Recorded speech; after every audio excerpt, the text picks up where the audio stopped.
Ça y est, c'est la reprise du tournoi Destination cette semaine. Avant qu'on rentre dans le vif du sujet vendredi soir contre l'Irlande et qu'on suive les évolutions tactiques, stratégiques, éventuellement physiques au cours du tournoi, parce qu'il faut pas oublier un truc, c'est que moi c'est ce que je préfère, c'est analyser les matchs de rugby, comprendre les systèmes de jeu, les petites micro-attaques, les petits détails en fait qui font que le rugby professionnel est vraiment passionnant. Mais je me suis dit que c'était intéressant avant de faire un point sur l'état des équipes avant ce début du tournoi, parce qu'elles ont toutes un passif, plus ou moins réussi en fonction des résultats de la Coupe du Monde, des derniers mandats des sélectionneurs. Et vous le savez, je suis un fervent supporter du 15 de France. Et pour ce tournoi, j'ai fait faire un t-shirt et un sweat pour supporter le 15 de France. C'est celui que je porte et l'idée, m'est venue d'une façon assez particulière et je vais vous la raconter. Je m'occupe à Saumur, dans mon club de rugby, des U8, U10 et notamment de mon fils, et c'est vraiment l'enfer d'entraîner son fils. T'essayes de pas être trop dur avec lui même si t'as envie d'être archi dur. J'ai commencé l'année dernière et j'étais tout seul. Et alors imagine-toi que quand tu as 20 gamins de 6 ans ou 7 ans qui ne comprennent rien du tout, qui ne savent même pas ce que c'est qu'un sport collectif, parce que c'est ça la réalité. Ils rentrent au CP, ils savent pas ce que c'est qu'un sport collectif. Ils gambadent partout, ton fils c'est celui qui écoute le moins évidemment. Tu te dis waouh, il y a du boulot un peu. Donc, de façon assez égoïste, je scrute gentiment les parents qui assurent les bords. Et dès que j'en vois un qui a des baskets, je lui dis hep, viens voir ici, est-ce que tu voudrais pas me filer un petit coup de main? Généralement, ils me disent non, je comprends rien au rugby, t'inquiète, ça va bien se passer, y a pas besoin de comprendre le rugby. De toute façon, même les arbitres, ils comprennent pas, tu l'as vu? Tu l'as vu la dédicace à Ben O'Keefe? Et ce qui est génial, c'est que les parents, ils ont répondu présent. Et par chance, il y en a un, Bruno, qui a une société de marquage textile, qui s'appelle Norme Style. Après quelques séances terrain, quelques bières après les entraînements, quelques week-ends avec les familles, on est devenus amis et il m'a suggéré l'idée de ce t-shirt, tout simplement. Alors je suis passé par une designeuse qui, donc du coup, le logo France et le 15 by Up Rugby est unique, avec des marquages 15 sur le côté. C'est un t-shirt 100% en coton biologique, avec un grammage qui est à 170 grammes par mètre carré, et un lavage aux enzymes. J'ai appris ça en allant visiter l'atelier. Ça donne un aspect en fait doux et lisse sur la matière, et donc c'est super agréable à porter. Il est disponible du 2 ans au 14 ans pour les enfants, et du double XL au 5XL, parce qu'il faut voir grand pour les rugbyman, pour les adultes. C'est une coupe qui est unisexe et comme vous allez le voir sur la page Ulule, c'est ma femme qui a enfilé du 14 ans pour faire le t-shirt et franchement, je trouve que ça lui va super bien. Après, c'est ma femme. L'écriture du texte France, elle est fine et unique. Ça donne pour moi un style au t-shirt assez chic. Et perso, moi, ce que je préfère, c'est le petit marquage des 15 sur la manche. Le sweatshirt, il est un petit peu plus sportswear et les 15, ils sont juste dans le bas du dos. Je lance du coup des précommandes via le site Ulule. Si vous voulez m'aider et m'accompagner pour développer la chaîne, c'est avec plaisir. Et puis vous recevrez votre dotation pour supporter le 15 de France en m'aidant. Avec un sweat fabriqué par un papa éducateur qui n'avait jamais mis les pieds sur un terrain de rugby. N'hésitez pas à passer une commande pour vous, votre femme, vos enfants, vos clubs, votre équipe de rugby. Et ça m'aidera beaucoup. Allez, on y va ? On commence par l'Irlande. L'Irlande, elle est un petit peu dans la même situation que la France. Elle avait des grosses ambitions avant la Coupe du Monde, première nation mondiale, et schlac, quart de finale, merci, au revoir. Alors ça fait un petit peu moins de bruit que l'équipe de France, parce que les Irlandais, quand ils se sont fait éliminer par les Blacks, en fait, il n'y a personne qui a crié au scandale de l'arbitrage. Ça aurait pu être possible. Ils sont à 30 victoires sur les 34 derniers matchs. C'est juste énorme. La France, elle est à 80% de victoires. Et si on fait le ratio, l'Irlande, elle est à 90% de victoires. Tenant du titre et du Grand Chelem l'année dernière, le sélectionneur Andy Farrell, il va avoir pour moi deux chantiers. Le premier, pour moi, c'est peut-être le plus simple. Ça va être de réussir à assurer la succession de Jonathan Sexton, tout simplement. Le patron de l'Irlande, le numéro 10, il a raccroché les crampons. Et en fait, pendant toute sa carrière, il n'a pas vraiment laissé de la place aux autres pour prendre du temps de jeu et assurer une succession. Ah oui, c'est un joueur, vous allez me dire, il s'est vachement fait esquinter pendant sa carrière, il a été souvent visé, mais un gros jeu au pied et un vrai distributeur. Et il avait aussi ce rôle de leader et de meneur d'hommes. Pour exemple, lorsqu'on a battu l'Irlande les 2 dernières fois, Sexton, il était tout simplement pas là. Dans la liste, a priori, il y a 3 profils que je ne connais pas trop, qui sont en pole position pour pouvoir le remplacer et qui jouent tous évidemment dans des provinces irlandaises. Le premier, 24 ans, c'est Jack Crowley, 1m90 pour 90 kg,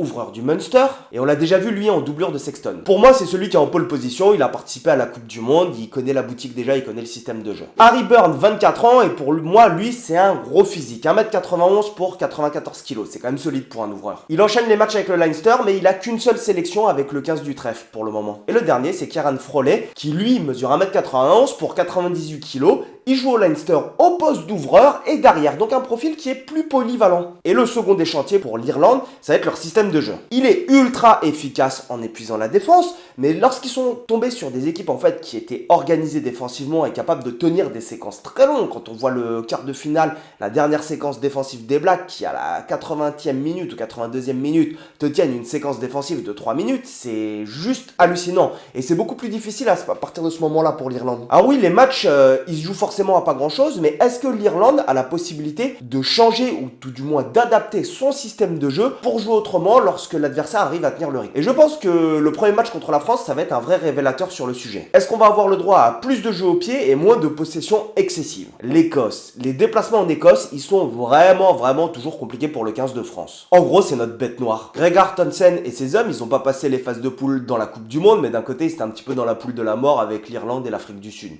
Je sais pas si on serait sorti de la poule, non. Et c'est souvent ce qu'on se dit à propos de cette équipe d'Écosse, c'est ok, ils jouent bien, c'est du beau rugby, etc.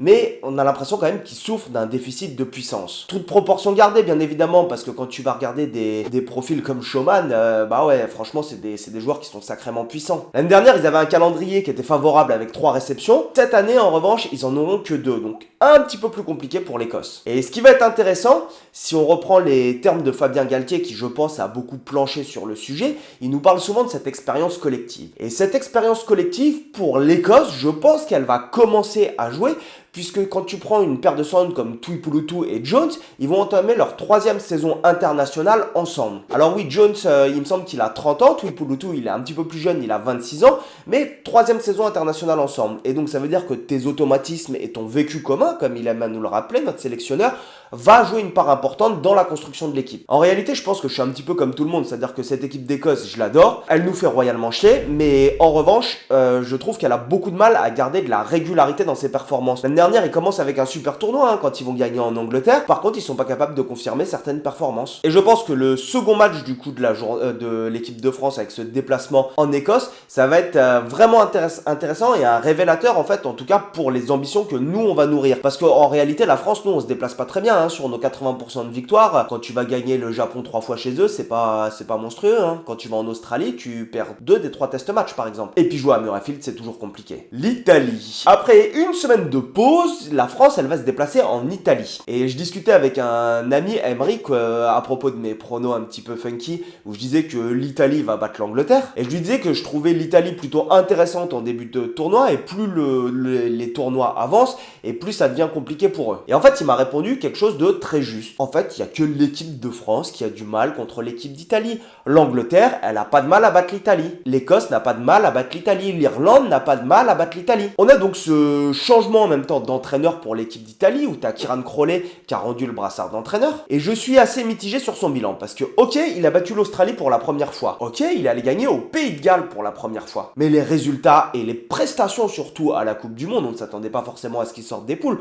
Pour moi, ça a juste été catastrophique à la Coupe du Monde. Et j'étais pas du tout prêt à ça, je pensais qu'ils allaient nous embêter, Vraiment, quand on allait les jouer avec l'équipe de France, je pensais que le match allait être au moins serré pendant une mi-temps. Et ils ont proposé un jeu séduisant avec beaucoup de mouvements, beaucoup d'options. Je crois que j'en avais parlé sur une vidéo pour les membres là, avec leur bloc 10 à 4, avec beaucoup d'options, etc.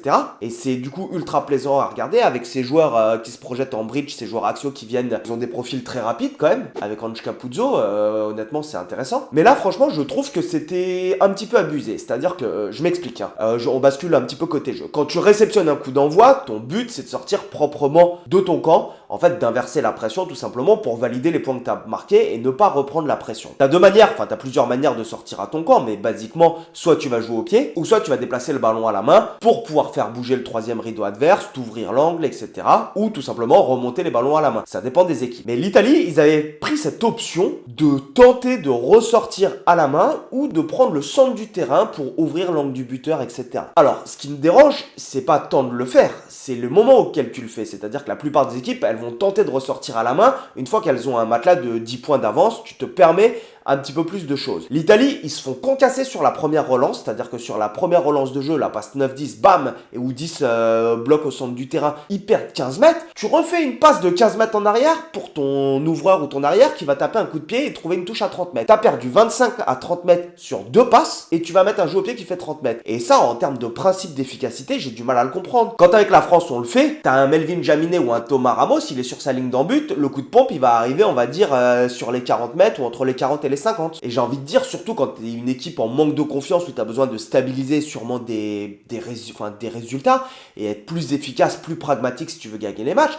réceptionne ton coup d'envoi, fais comme la France, tu mets 6 joueurs dans le ruck qui font la queue leu, et là ton œuf, blam, il tape le plus loin possible devant, soit en touche ou soit dans le terrain. Si tu tapes sur le terrain un coup de pied de pression, t'as 5 mecs qui montent, et le mec quand il redescend, blablabla, tu le déglingues ou tu l'envoies en touche. Et j'aime beaucoup c'est ce qu'il voulait mettre en place, Kieran Crowley, c'était un entraîneur, l'ancien sélectionneur néo-zélandais, mais quand tu regardais, tu disais waouh, pourquoi? Oh, calm down. Et donc là, on a Gonzalo Quesada qui prend les commandes de la squadra Azzurra. Soit dit en passant, le Stade français lui a pas fait de cadeau l'année dernière quand il a appris dans la presse qu'il ne serait plus l'entraîneur du Stade français. Franchement, je trouve c'est un moyen, même sale. Et j'ai eu de la chance de le croiser quelques fois parce que j'entraînais des gamins au Stade français et donc du coup, tu pouvais passer dans les bureaux, tu passais dire bonjour, tu regardes les entraîneurs pro comme ça. Waouh, c'était la saison en plus 2015-2016 où ils ont été champions de France. Et il a cette particularité d'être toujours très calme et positif. C'est un management, je crois, ultra positif.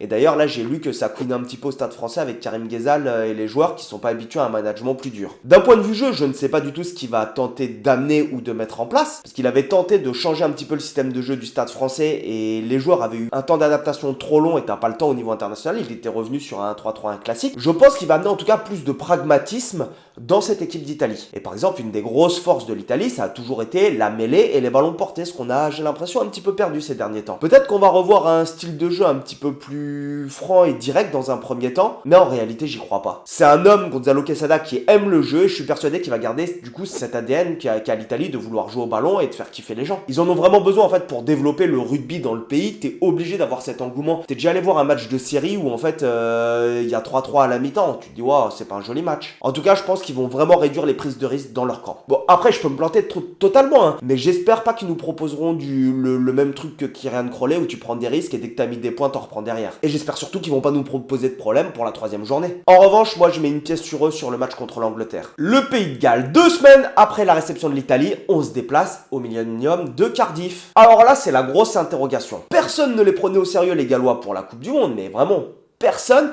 Et pourtant, ils ont fini en quart de finale comme la France et l'Irlande. Ok, on n'avait pas la même poule. Mais ils avaient quand même l'Australie. Bref, Warren Gatland, il a réussi l'année dernière à gérer les problèmes de sa fédération avec les joueurs qui voulaient faire la grève. Et il tente de rajeunir l'équipe. Alors par contre, il a la perte de Louis Rhys-Zamit qui qui a la volonté de partir en NFL. Je sais pas si c'est acté encore ou pas. Il va rester quelques quinquagénaires comme George North. Et il y a une passation qui est en train d'être effectuée. Je pense que le déplacement de la France au Pays de Galles, en tout cas, ça sera pas une promenade de santé. Le second et le 3e match pour les Gallois, c'est des déplacements. En Angleterre et en Irlande. Autant dire que si les Gallois ils perdent en Angleterre et en Irlande, quand ils vont recevoir la France, ils vont être remontés comme des coucous et ils vont pas vouloir avoir la cuillère de bois contre l'Italie. Parce qu'ils jouent l'Italie sur la dernière journée et t'imagines s'ils ont perdu tous leurs matchs, ça veut dire qu'ils jouent la cuillère de bois contre l'Italie. Et on peut s'attendre, je pense, à du grand Warren Gatland qui est quand même un des seuls qui ose s'élever contre World Rugby parce qu'il a quand même demandé à World Rugby de rendre des comptes en fait sur les protocoles commotion et sur la gestion de ces protocoles commotion durant la Coupe du Monde et les phases finales en accusant l'Afrique du Sud de tricher. En fait, il insinue que certains entraîneurs s'en sont servis à des fins tactiques. Bah oui, en quart de finale contre l'Argentine, t'as Nick Tompkins qui reçoit un déblayage au visage et il doit sortir sur protocole commotion. Mais de leur côté, t'as Jesse Krill, le centre Sudaf ou Hardy Savea, le 8 néo-zélandais en finale de la Coupe du Monde. Après avoir subi des plaquages hauts et donc des chocs à la tête, ils n'ont eu aucune obligation de sortir. Et en revanche, l'Afrique du Sud s'est permis de faire sortir des joueurs sur suspicion de protocole commotion alors que c'était peut-être à des fins de coaching. Donc, conclusion, quand t'es entraîneur et que tu le veux, tu peux faire sortir un joueur sur suspicion de protocole commotion. Attention, hein, c'est pas ce que je dis, c'est qu'il faut pas empêcher de faire ça. Mais ça te permet de faire des coachings sur 10 minutes, ce qui est quand même assez bonnard. Bref, ça s'appelle des coachings tactiques. Ce qui est sûr, c'est que je suis quasiment certain que Gatland il va réussir à trouver les mots pour mettre la pression sur le 15 de France et pas sur son équipe lors de cette 4e journée. Et le crunch pour la dernière journée, putain, si les deux équipes pouvaient jouer le Grand Chelem sur cette journée, ça serait juste mythique. La réception de l'Angleterre sur le dernier match, c'est vraiment un sacré crunch. Il y a 2 ans, on avait quand même joué le Grand Chelem sur l'Angleterre à domicile, c'était beau. Et Steve Borswick et ses hommes, pour moi, ils n'ont aucune pression. Tout le monde les a pourris l'année dernière sur le jeu, mais vraiment tout le monde les a défaits. Ils se sont fait battre à Twickenham par les Fidji. Ils ont pris une fessée à domicile par la France pendant le tournoi destination. Bref, ils ont réussi en jouant mal quand même, il faut le dire. Enfin, en tout cas, moi, je l'apprécie pas, mais de manière efficace et pragmatique, et c'est ce qui marche à l'heure actuelle dans le rugby. À aller en demi-finale de la Coupe du Monde, à perdre de 1 point contre les champions du monde et à terminer 3e de la Coupe du Monde. Ils ont fait une meilleure Coupe du Monde que la France. D'ailleurs, au classement IRB, maintenant, la France est 4e et l'Angleterre 5e. Donc je pense que Steve Borswick, il a fait une Coupe du Monde qui est au-delà de toutes les attentes qu'il y avait sur lui. Et donc, en abordant ce tournoi, au-delà de la confiance qu'ils ont, au niveau de la pression, ils vont plus la boire que la subir, eux. Et ce qui est intéressant, c'est le nombre de nouveaux à 0 sélection qui ont été appelés dans ce 15 d'Angleterre, notamment chez les 3/4. On a la fin de Owen Farrell, on peut dire ce qu'on veut sur ce joueur, mais ça a été l'une des poutres de la sélection pendant plus de 10 ans. Et franchement, une sélection anglaise sans Owen Farrell, et bah moi je trouve que ça nous donne une raison de moins de les détester. Parce que quand il y avait Owen Farrell, c'était facile de les détester. Et dans le jeu, je suis curieux de savoir s'ils vont être toujours aussi catastrophiques ou si Steve Borswick il aura investi dans des adjoints qui connaissent un petit peu plus le jeu, qui vont lui expliquer en fait comment est-ce qu'il faut jouer au rugby pour que ça soit un minimum beau à regarder et efficace. Non, sérieusement, c'est très méchant ce que je dis, mais depuis qu'il a pris les rênes de la sélection, alors évidemment, t'as toute la pression des résultats, etc. Et plus tu vas réduire le style de jeu, plus tu gagnes en efficacité, tu réduis les prises de risques, mais il n'y a aucune variation. J'ai l'impression qu'il n'y a plus rien dans le jeu. Alors ça joue bien en 1-3-3-1, ça joue avec de la vitesse et de l'intensité. En tout cas, j'ai hâte de voir le crunch de cette année. Petit instant communauté, ça fait longtemps que vous me regardez, que vous n'êtes pas abonné, c'est le moment de le faire. Et surtout, j'ai reçu un message qui m'a touché du grand frère de Jules Rano, qui me suit depuis 6 mois. Donc Jules Rano, il a 12 ans, il fête son anniversaire et sa famille lui a offert un abonnement sur mes vidéos sur YouTube pour son anniversaire. J'étais très touché, si je pouvais rembourser l'abonnement et te l'offrir, Jules, je le ferais. Mais écoute, c'est avec plaisir. Renvoie-moi un petit message sur Instagram que je t'envoie un petit t-shirt pour ton anniversaire. Puis comme dit ta famille, continue comme ça, champion. Je vous mets le lien Ulule dans les commentaires et dans la description si vous voulez me filer un coup de main en commandant t-shirt et sweat. C'est vraiment avec plaisir.